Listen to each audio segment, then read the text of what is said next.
तो बाहर हल्की-हल्की बारिश है। हम इंतज़ार कर रहे थे बारिश बंद हो तो बाहर बैठ के बनाएँगे। हालाँकि दृश्य भी अच्छा नहीं है आज, बादल-बादल हैं चारों तरफ। तो ख़ैर अ, एक तो मैं आपके साथ अपना एक्सपीरियंस शेयर करना चाहूँगा कि एक बार मैं बीमार हुआ था, ये मैंने पहले भी शेयर किया था किसी वीडियो में। तो 18 महीने तक इलाज चलता रहा। लंबी कहानी है, मेरी टाँगें बेकार हो गई थी, मैं अपनी टाँगों पे खड़ा नहीं हो सकता था। तो अंत में डॉक्टरों ने बोला कि ये 3 महीने में मर जाएगा और बीमार होने से पहले मेरा विश्वास खत्म हो गया था। जैसे गाँव में जब तक थे तो देवी-देवता होते थे, मंदिर थे, पूजा वगैरह तो श्रद्धा थी, किसी न किसी शक्ति में श्रद्धा होती थी। तो बाद में वो विज्ञान का ज़्यादा असर होने लगा क्योंकि मैं क्या प्रूफ़ है, ये वाला आ गया दिमाग में और धीरे, धीरे, धीरे विश्वास तो मेरा ख़त्म हुआ ही, एक फ्रस्ट्रेशन भी आ गया कि जो मैं पढ़ाई कर रहा हूँ इसका भी क्या फ़ायदा है? तो मीनिंगलेसनेस और एक तरीके का डिप्रेशन और वो चला काफ़ी लंबा। हो सकता है उसी के कारण मैं बीमार भी हुआ था। तो अब जब 3 ही महीने बचे थे, डॉक्टरों ने बोला कि 3 महीने में मर जाएगा, हालाँकि डॉक्टरों पे मेरा विश्वास नहीं था और मुझे ये भी लग गया कि ये इलाज ही गलत था, ये डॉक्टर लोगों को पता ही नहीं चला कि कैसे ठीक करना है। तो मेरे साथ मेरे से 2 साल छोटा एक लड़का था, मैं रहा होऊँगा 20 एक साल का, तो 18 के आस-पास रहा होगा शायद 17-18। तो गर्मियों का मौसम था, एक दिन मैंने कहा यार मेरी चारपाई बाहर लगा दे, तो उसने बाहर लगा दी, फिर मेरे को उठा के और चारपाई पे रख दिया कि आप बताना अगर रात को अंदर जाना होगा। तो गर्मी का मौसम था, आकाश एकदम साफ था और तारे थे।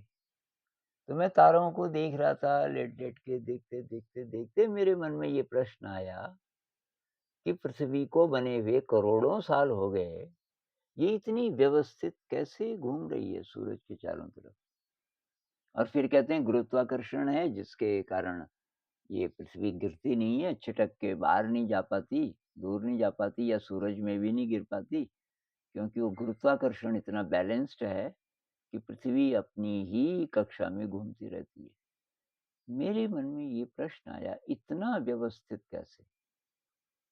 तो साइंस कहती है कि अपने आप, भई अपने आप लेकिन इतना व्यवस्थित, तो कुछ तो है, कुछ है।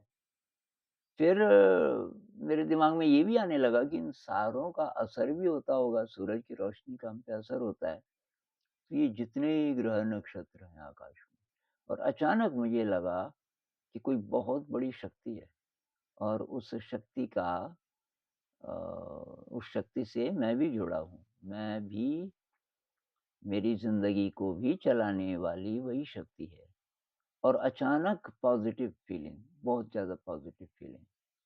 तो मेरी इंटरप्रिटेशन ये है कि क्योंकि मेरे अंदर दोबारा से वो विश्वास आया और उसके कारण थोड़ा-सा फ्रीक्वेंसी बढ़ी, तो फिर और चीज़ें होने लगी जिसको सिंक्रोनिसिटी कह लीजिए।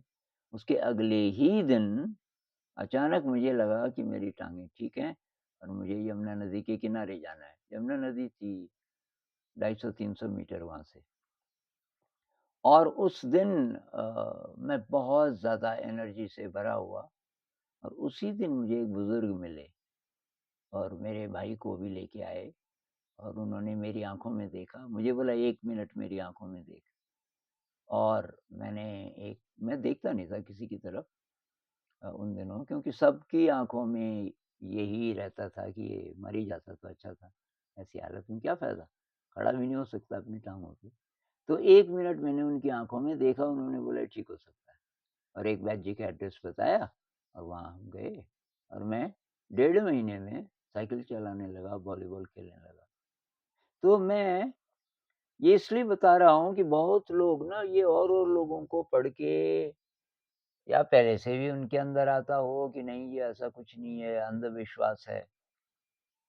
भई अंधविश्वास है, ये भी किस आधार पे आप बोल रहे हो? विश्वास है, ये किस आधार पे बोल रहे हो? तो विश्वास है तो एक आधार यही हो सकता है कि यार ये इतना व्यवस्थित कैसे? कोई शक्ति तो है। तो उसके बाद में बहुत तेज़ी से ठीक हुआ और फिर मेरी ज़िंदगी वहाँ से मतलब बदलनी शुरू हुई और फिर मैंने ये ठान लिया, संकल्प ले लिया कि मैं अपने हिसाब से चलूँगा।